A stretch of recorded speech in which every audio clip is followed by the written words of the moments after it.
Alright, everybody.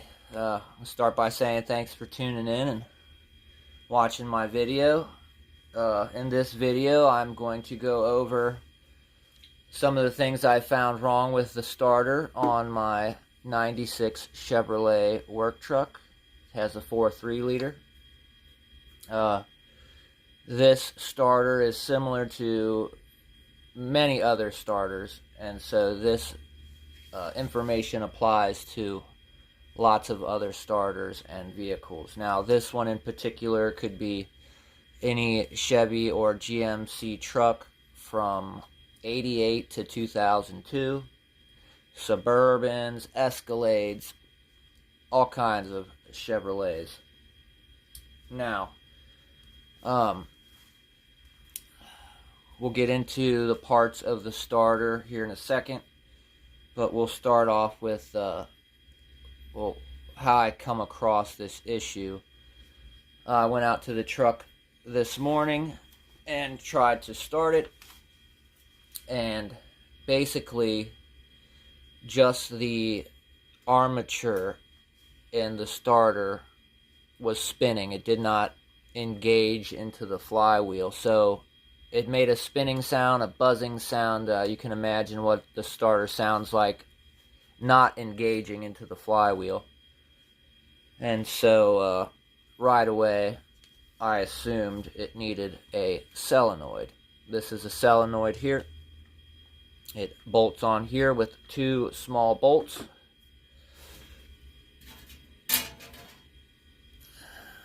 It's like a little 8 mil, it's probably a 6 millimeter. So I got it out and took the solenoid off. First thing, I didn't even test it. I just took this off, and if you can see that crack in there, it goes from the top all the way down to the bottom. It's just split. Now, I mean, this doesn't have any moving parts, but what I gathered from that split and the rust all over the starter is that water, moisture must have gotten into the coil on this and either froze or rusted and corroded the windings in this coil and made the case split, hence the corrosion made it swell up, or water and it froze, made it swell up and cracked. Now, when that's bad, well, its job as a solenoid is to take this plunger here. This is how your starter is when the engine's running, but when it's off and you hit the key, the solenoid activates, and that pulls this into your flywheel. And then after this, well, actually, I'll show you. When this pulls out and changes that distance, it hits that button there at the bottom of this solenoid, and that is what sends. Well, it goes through this. It sends, well, it grounds. It grounds the starter, and then the gear starts to spin. So basically, that means that the starter will not spin unless it's engaged with the flywheel, because you can't have that gear spinning before it goes into the flywheel, or else it'll knock teeth off of the flywheel and whatnot. Now, let's see. Where do we go from here? Okay, the reason... Well, okay, let me get into the testing of this. So, we can assume this is bad because the starter was spinning and not engaging. Now, that doesn't make sense. If that was true, the starter wouldn't spin if that didn't pull back.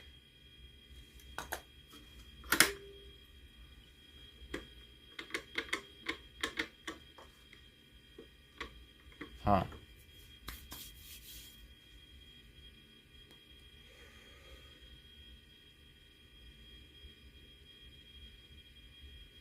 We're going to have to put this back together.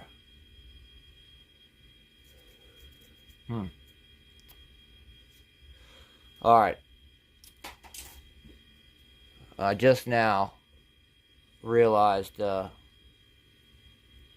flaw in my thinking. As I explained, the starter can't spin unless this comes out and grounds on the button.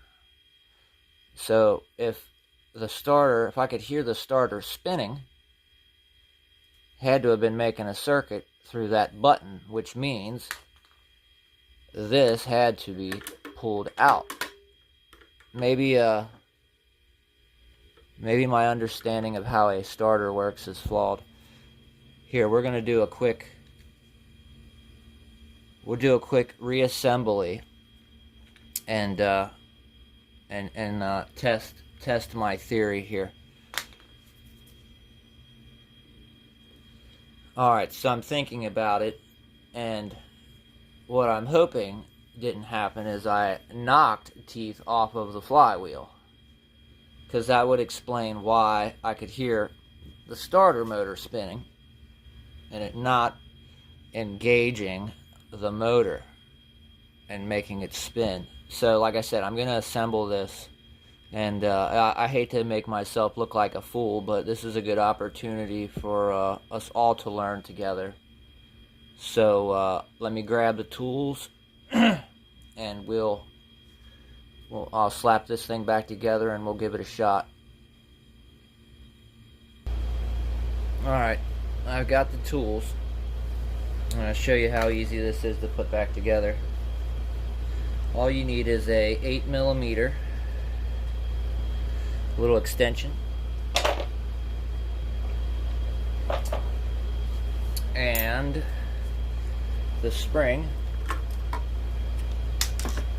We'll test it. We'll definitely do the test.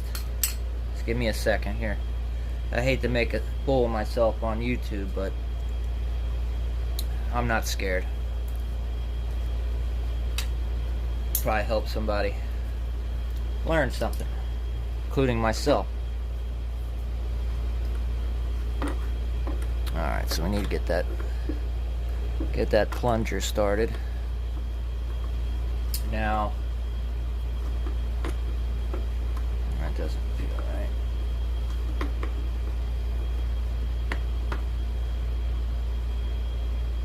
Okay.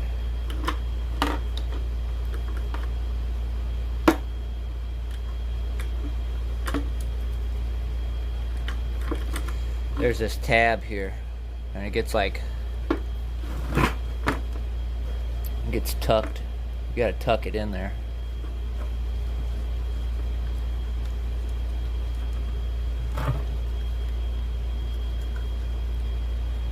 You gotta try. There we go.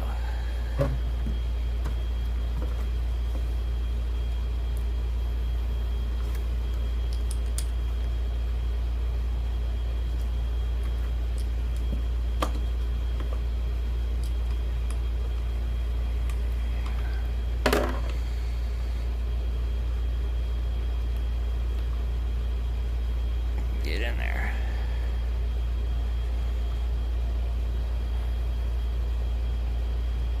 Alright, got that one started.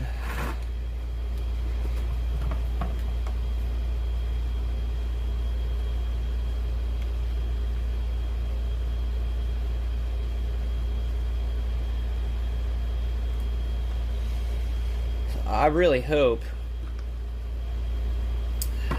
I'm crazy and that it is the solenoid, because if it's not, like I said, I'm gonna need to replace the damn flywheel. I don't want to do that. I've already replaced the clutch a few years ago.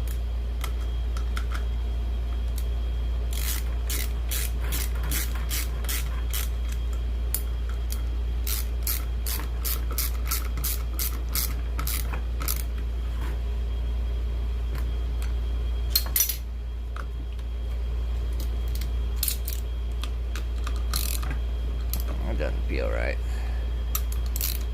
I'm gonna cross thread this thing.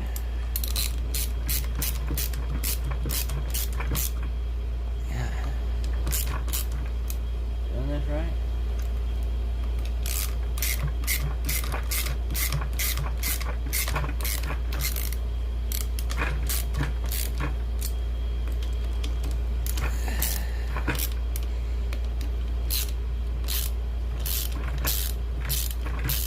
I guess it's just kind of jamming up on the metal plate on that flange. Felt like I was cross-threading it. Ow. Alright, you might want to keep this a little loose. We gotta line up the connection.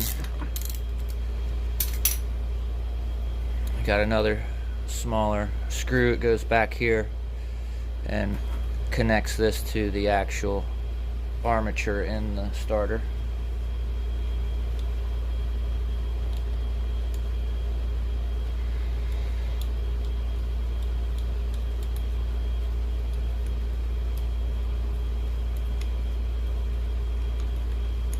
Oh, that's my.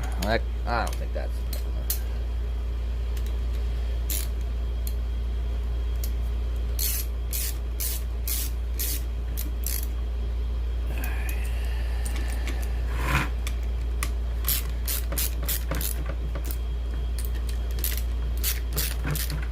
Alright, so you're gonna want to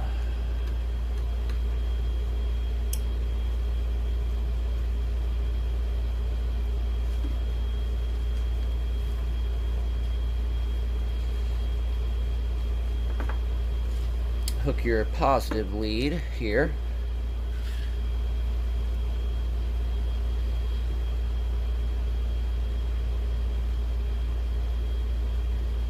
This right. Yeah, I'm gonna have to send. This is where you need your what do you call it, your dummy switch or whatever, your cheater switch. I need to get a little jumper wire. 1 second, I'll be back with a jumper wire. Alright, this is see if you can guess what that is. Cheap Harbor Freight voltmeter probe. And so what we need to do is we need to go from, when I light this up, I'm going to put 12 volts on it with this charger over here. Just 2 amps. You don't want to hit it with very much, this thing will go flying across the floor. So we will turn on the charger.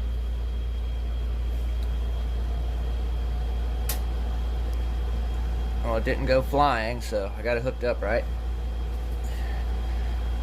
Now, if I'm wrong, when I make the jump between here and here, don't get it confused. Yeah, you can't really see. See, there's 3 spots here. This goes to your battery. This goes to the armature in the starter, and this goes to the ignition switch. So we got to go from positive to ignition switch, and like I said, you can see it. It's on the solenoid here.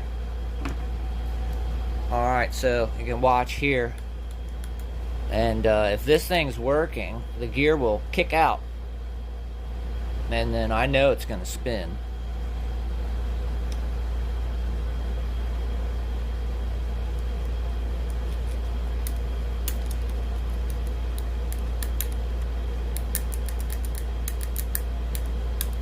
Now you got to make a connection.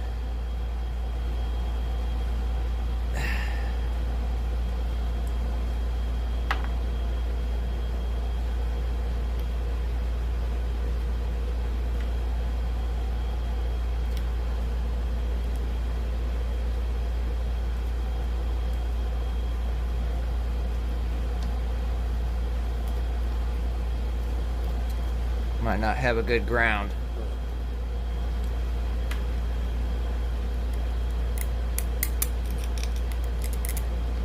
What is the deal?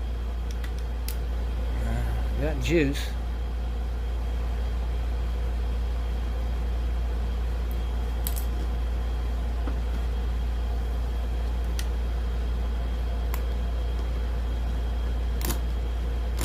Yeah. So, you saw it spark. It is pulling. And just buzzing. I can feel this thing buzzing. So it's not... Alright, so I'm not crazy. It is the solenoid. So we'll turn this charger off. I don't know. Maybe my understanding of how this particular starter is flawed. Because I thought what I heard was the starter spinning. Oh, you know what it was? It was kicking out. Okay, that's what was happening. Alright, so check it out. Alright, yeah. What was happening was when I would hit the key. Hold on, let me take this apart and I'll explain what happened. I got the air conditioner running. I hope that's not too loud. It's a hot night here in Cincinnati. It's probably 85 degrees still, so I got the air conditioner on. Alright, so what was happening today in the truck was, so when I would hit the key, right, the solenoid would pull the Bendix out and get the starter spinning.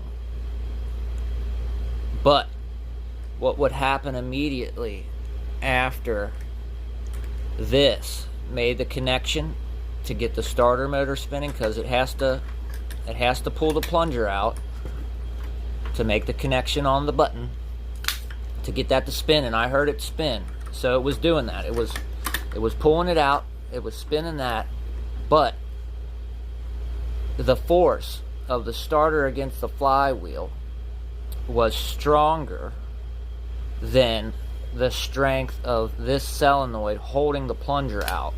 So when that would torque against the flywheel, would just pull this right back in. That would kick out.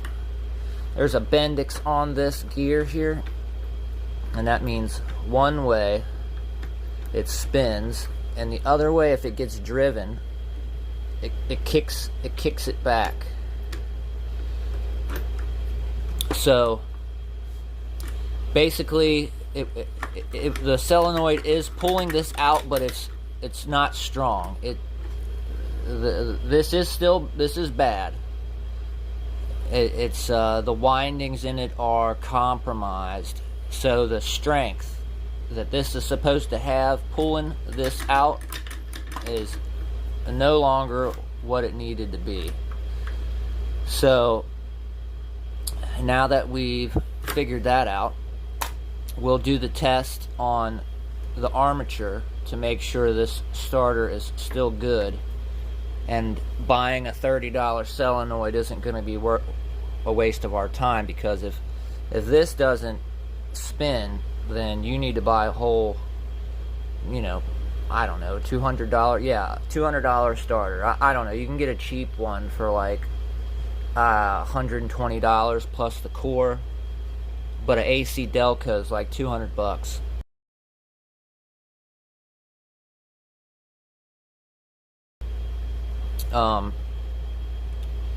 So yeah, we'll hook up the leads here, and we'll make sure that's still spinning, and go from there. All right, I feel better now that I didn't embarrass myself on YouTube, because I'd like to not look like a fool, even though I can only do so much. Alright. So you want to hook your positive lead there. Ground out the case, because it's grounded through the engine block. So you can pinch it there, pinch it here, anywhere on the case you can pinch it, and as long as you got a good ground to make the circuit, it should be fine. Now this thing's all rusty, and I don't know if I've explained that yet, but let's do this test first. So you can take some sandpaper or a file and clean up a spot, but let's see if we can make it work without doing all that. Alright, so I'm gonna click the starter or the battery charger to the 2 amp setting, and as soon as I do that, it's gonna make this bad boy spin. We'll just turn it on. I'll touch the lead to it.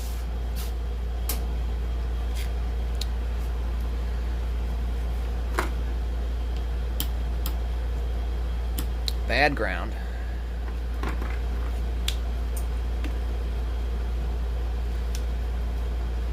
Excuse me.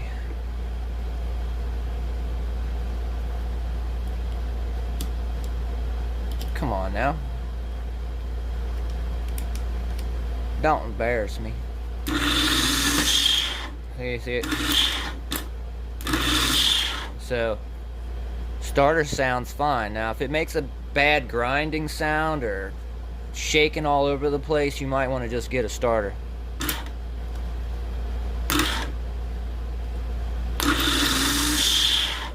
So yeah, starter works.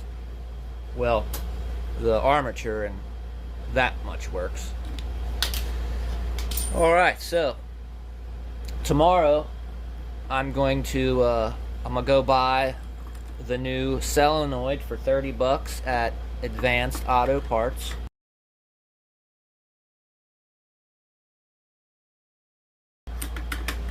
And we're gonna install that. And I'm also gonna get a freeze plug while I'm there. And I'm gonna have to take the motor mount loose. That means I'm gonna have to take the control arm loose. I'm gonna have to get a spring compressor and do all that. But you know, fixing a freeze plug is not just a walk in the park. I will shoot a video on that tomorrow, and I'll upload. I'm just gonna upload this one tonight. And if you want to see, you know, me go through, I'll make a separate video probably of finishing this starter, and then I'll do a video of the freeze plug and the motor mount and the starter installation on my Chevy truck. And like I said, it's going to be the same. It's not going to be the same. Motor mount for a 2500 is not going to be the same as a motor mount for a 1500. I don't think. It may be, but I'm pretty sure the control arms on a 2500 are way bigger. Alright, and then it's a 4-wheel drive truck, so it's way different. Alright, I'm gonna leave it off there. If you guys like the video, please give it a thumbs up. Subscribe if you want to see the video of me finishing this up and doing the freeze plug and the motor mount and installing this on the truck. I got a lot of other projects I gotta do on that truck. This is my baby over here. I mess with that all the time. I got some Hoosier race slicks for it on some Z06 wheels. I got content on that stuff. So I appreciate you watching, and thanks for following along.